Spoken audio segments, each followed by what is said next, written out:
The Avatar The Last Airbender movie dropped. I didn't like the main villain Taga, and I'm going to explain why.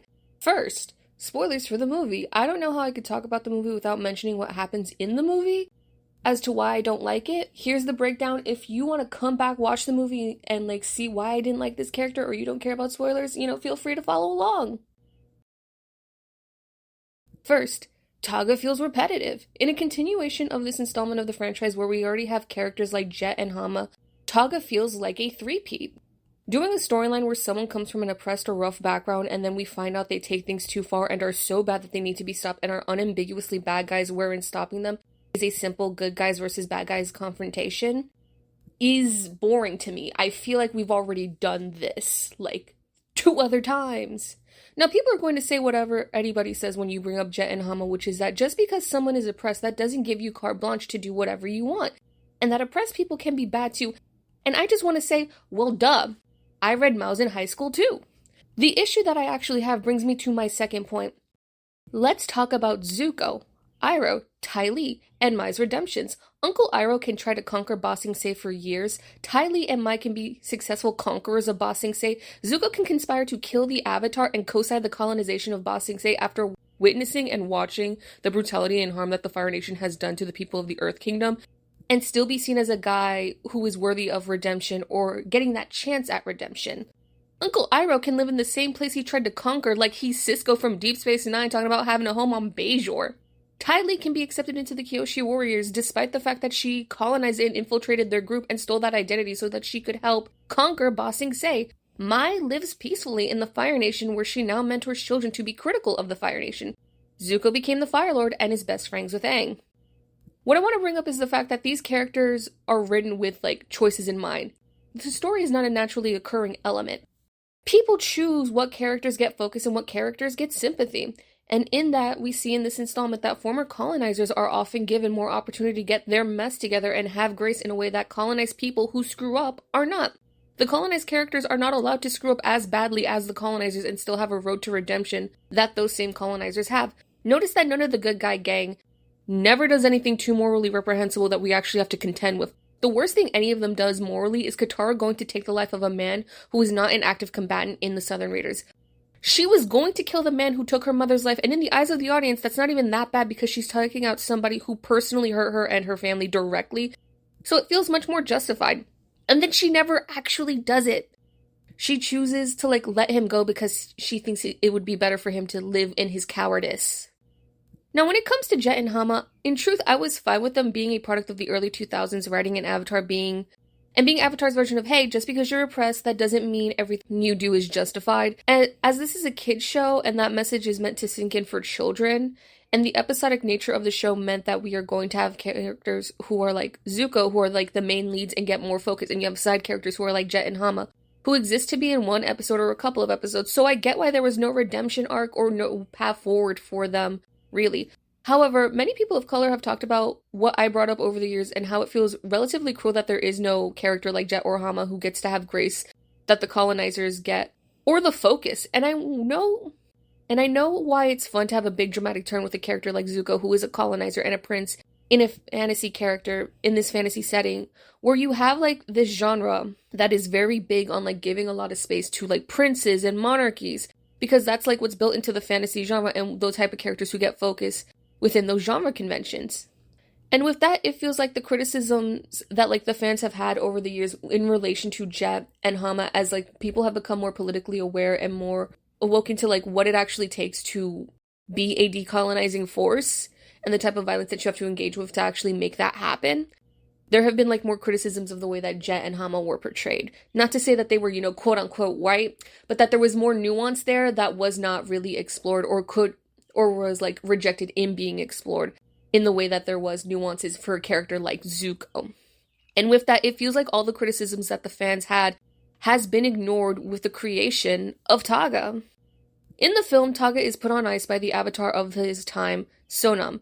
He, her former air acolyte who she gave the ability to airbend. Aang unfreezes Taga and finds out that there is a way to restore airbending and grant that bending style back into the world. With Taga's existence, Aang is no longer the last airbender, and he has a connection to his culture and learns new airbending techniques from him. Taga doesn't trust non-airbenders and is shell-shocked to find out that when he was put on ice after worrying that his fellow air nomads were getting slaughtered by the people of the other nations with no recourse, Taga wanted to go on the defensive, build up an army so that air nomads wouldn't be senselessly murdered by the people they were trying to help. He wakes up to be informed by Aang that his worst fears were realized and that yes, his people were genocided. Straight up, I think it's really lame that Taga just becomes so overtly evil and teams up with what is functionally a bunch of stormtroopers in the Denied and grants them airbending after going postal on Aang and his group, and tries to destroy Republic City after that. Because it's such an easy narrative. Taga having distrust and disdain for other benders and going on a murder spree means that Aang doesn't have to actually be challenged emotionally or ideologically in any of his preconceived notions. It's a straightforward beat Taga, stop the Denied, and maybe he'll go back to being the last airbender with no way to grant airbending to other people. But that was already the status quo in the series before the movie anyway. Which brings me to my third point.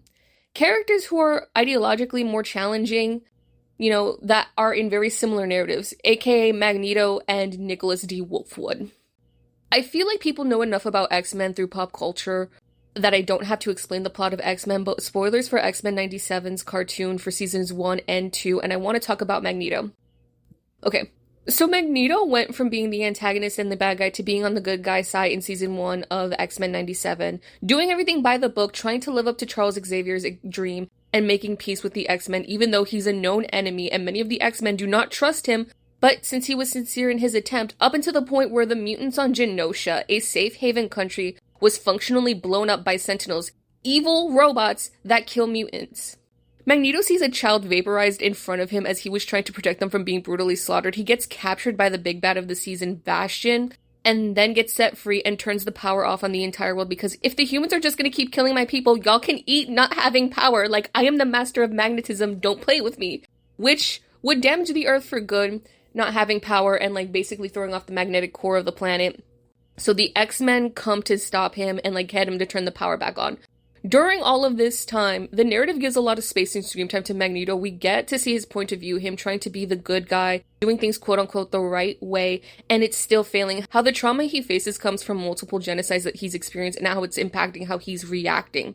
Charles decides to help Magneto and sift through his mind and reason with him because even though Magneto does a lot of messed up stuff, it's not as though he's doing it for love of the game. Real systemic injustices and pain that are causing him to act out the way that he does that need to be addressed and somehow assuaged if you're going to actually get this guy to stop doing what he does. And if someone could meet him with compassion instead of constant cruelty, he wouldn't be like that, which is kind of the thesis of that whole season. And something that I really like about the show is that even though Charles will never give up Magneto, the other X-Men, however, are sick of him. There's a constant push and pull as to whether or not the X-Men can stand Magneto or want to deal with him, and I like that complexity that the characters have unique feelings and relationships to each other, that they are allowed to speak their piece on one another. Underscored with the fact that there are moments when Magneto's bad behavior does benefit the X-Men. If it weren't for Magneto shutting down the electricity on Earth, the X-Men would have been killed or at the very least severely injured by the human Sentinel hybrids that were attacking them and their overwhelming forces in numbers.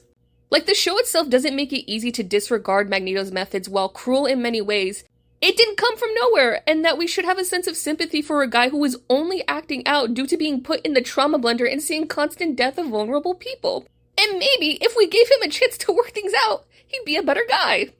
All of this culminates in season 2, where we get to see Magneto try to be a better guy and sacrifice himself to protect innocent lives and make amends for his mistakes. Magneto gets to be a flawed and compelling and challenging character to both the audience and the characters in what it means to be doing good for marginalized people while also making sure you have a greater integration with the overall population.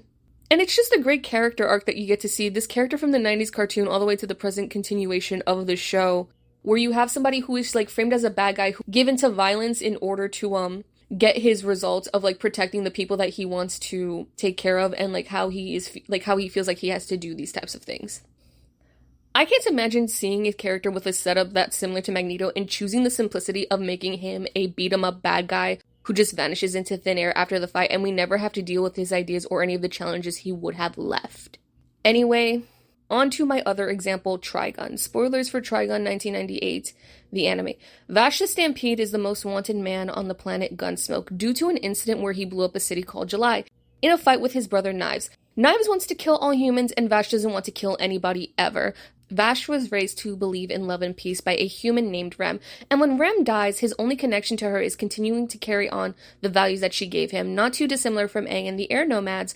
While Knives is Vash's twin brother, he has only ever seen the ugly side of the human spirit, and he thinks that there is no good to them. This, coupled with the fact that Knives and Vash are not human beings, but are beings called plants, which resemble humans but are not, which were made for the specific exploitation of humans. Vash along his journey is often challenged for his beliefs in love and peace, being humiliated and willing to let himself be hurt to keep that ideal. Vash constantly has to meet people who have been affected by his ongoing skirmish with Knives, the people who suffer the consequences of him choosing not to kill Knives, while Knives has no qualms with killing anyone he sees fit and planning the mass extermination of the human race, and stand firm in his beliefs, and he stands firm in his ideals on love and peace, even when it's difficult, even when it feels like a betrayal to the people that he is speaking to who have suffered the consequences of his actions. And it's what makes him such a compelling character. He doesn't get an easy out of every character somehow being too bad, or worse, that we can just ignore them with the classic character makes a good point and then they kill a puppy, so now you don't have to consider what they're saying. You know, that kind of lazy writing technique that you see a lot in Hollywood. One of the people that he meets on his journey is Nicholas D. Wolfwood. Vash ends up forming a friendship with Wolfwood and seeing the ways in which they are alike and where they differ. As Wolfwood can't follow Vash's ideals of love and peace, he feels as though Vash has to step up and put a stop to Knives. Wolfwood is not a genocide survivor, however, he did come from a very rough upbringing and struggled a lot to get where he is and has people that he wants to protect and take care of. He's not an unrepentant killer who just purely thinks of violence. He is a very complex and flawed character. And although Wolfwood is a flawed man who often takes the lives of others unjustly, the narrative never treats him as somebody you can write off. He is someone who is willing to be more violent and final in the ways that he protects those he loves, and he comes into conflict with Vash over that. And since Vash sees the value in every life, the two are obviously meant to be parallels to one another. And Wolfwood's importance in the story reflects that. The relationship that Vash and Wolfwood share transforms them. Wolfwood in the last moments wishing he could have been more like Vash, wishing he could have found another way to live, and live a life that he could have been more proud of, and Vash carrying Wolfwood's Punisher into his final confrontation with Knives after Wolfwood dies. The Punisher serving as a physical manifestation of the cross that Vash has to bear, fighting for the fate of the entire human race, and also as a representation of what Wolfwood's bond with him was. In that gun that he brings, that Punisher is something that aids Vash in his final fight with Knives. Ultimately, Vash does beat Knives in their final showdown without killing him. But Vash says that the ideology that he has needs to change because of the experience that he's had with the people he's known. And while he says thank you to Rem for the ideology as she gave him those values in the first place, he has to find his own way to live that suits him. What that will look like is left up to the viewer as the series ends with the implication that he wants to change. Vash also knew other characters outside of Wolfwood that impacted him, but for all intents and purposes of this video, I'm only talking and focusing on Wolfwood. Given that the new movie is meant to be courting an older audience, I feel like it makes sense to use a PG cartoon and a TV-14 rated show so that people understand why I feel justified in using these examples, because they seem to be going for the same demographic. And I feel like they have very similar archetypes where Wolfwood and Magneto are very similar for what they're trying to do with Taga, but it's much more compelling because they're not easy characters that the pacifist characters get to overlook or overturn. They actually have to deal with these guys. Now, to my fanfiction corner of how I would have done a character like Taga and what I would have had him do if I had to write a character like Taga, I would have him be distrustful of the rest of the gang. The Denied get the MacGuffin staff, and Taga loses his bending abilities protecting Aang. The staff is still destroyed, and the Denied still are like the main baddies and are beaten by the gang. Taga eases up on the non-benders and gains a respect for the gang because he realizes that they're #real friends. Taga still wants to start a schism. He comes to Aang and is like, "Twice there have been attempts to wipe out our people, once almost succeeding. In my eyes, I can't preserve this culture that forces our people to pay for a false spiritual superiority in their blood." And Aang could be like, "It's not superiority, it is our connection to the world and fighting for what the world should be like and bringing balance, which is why I'm asking you to stay, Taga, be a part of our group because I know that you have much to teach us and us you." And Taga could be like, "I can't go back to the old ways. I refuse to betray myself. I know I have to walk my own path. I have to stand by what I believe. I wish you well, Airbender Aang, and I hope that you get to live in that world that you dream of." Taga would tip off Aang to where the remaining Air Bison are, and the gang would go there. Taga and Aang would never meet again, and Taga forming his own denomination of Air Acolytes that didn't really catch on. Aang understanding that even if there were other airbenders, that doesn't mean that they would want to preserve the aspects of their culture that he found valuable, and he has to deal with the fact that he doesn't get to be the sole arbiter of what air nomad and airbending culture is going to look like, that when he does finally die, it'll be in the hands of his students and what they choose. And that is something that he has to be okay with, because he can't force people to adopt his exact beliefs.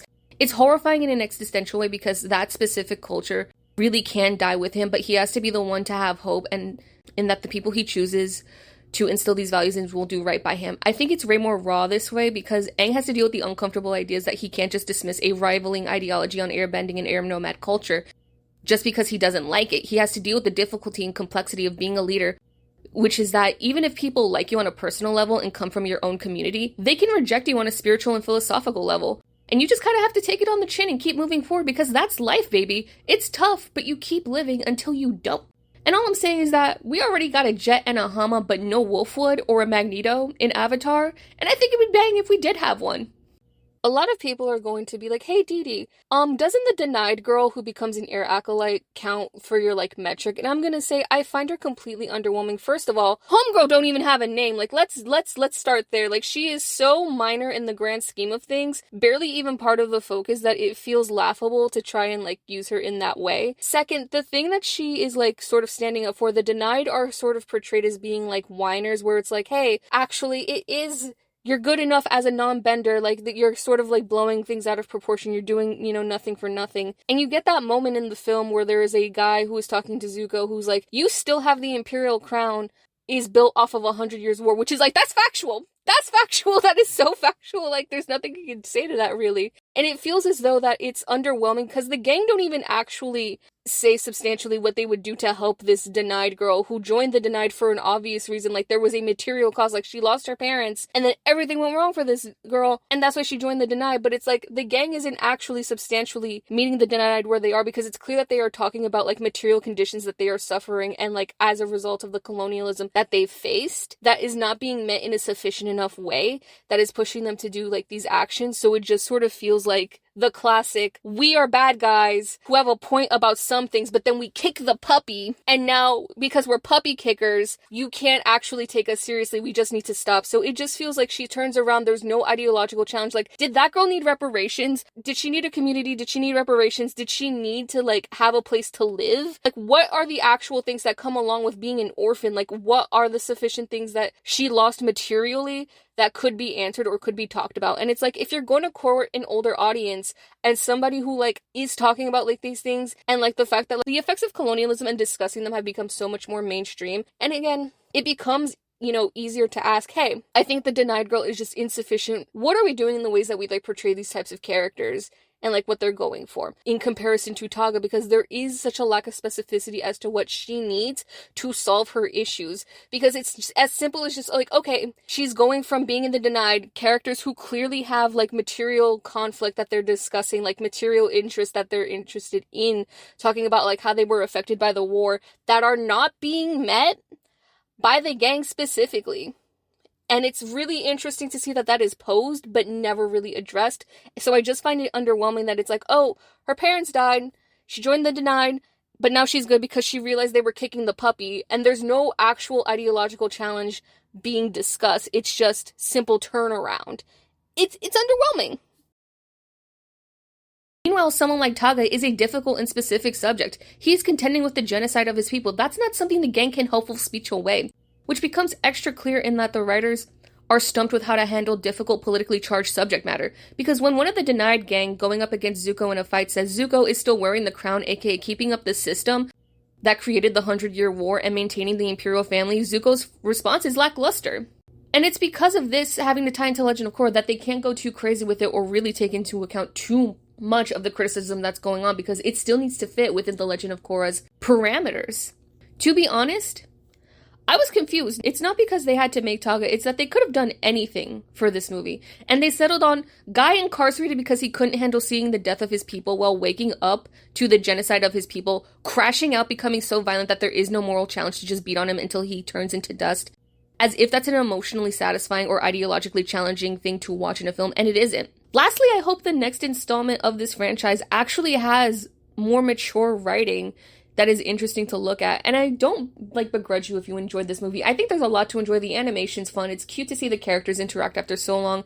I just wish that the story was as mature and as good and met the animation where it was. And I hope that like the writers take this to heart, because I don't wish them ill will, and I don't think that they're like bad people because they wrote this. I just think that they were a bit myopic and short-sighted and kind of went for an easier trope. And I hope that they listen to this criticism and create a character who is maybe like Magneto or Wolfwood one day, where we get to have this challenge without them being seen as an overt bad guy who's simplistic to be. And I hope that like people understand where I'm coming from when I'm talking about like, you know, these examples and these peers who are doing like very similar types of characters better in this animation space. Thank you for watching. I appreciate your time.